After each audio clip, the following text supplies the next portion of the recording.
Nasamsam ang higit 300 milyong halaga ng hinihinalang smuggled na asukal matapos ikinasa ng mga operatiba ng Criminal Investigation and Detection Group o CIDG ang naturang raid sa 3 bodega sa may Cauayan City, Bulacan.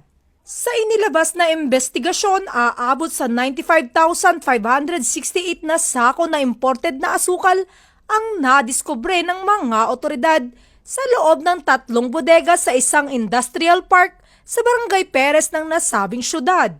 Ayon kay CIDG Officer in Charge Police Colonel Rani P. Hachuela, ang operasyon na isinagawa sa bisa ng isang search warrant at katuwang ang Department of Agriculture Inspectorate Enforcement at Sugar Regulatory Administration. Dagdag nito ang pagkakasabat sa napakalaking halaga ng asukal ay isang malaking hakbang upang pigilan ang hoarding at economic sabotage sa ating bansa.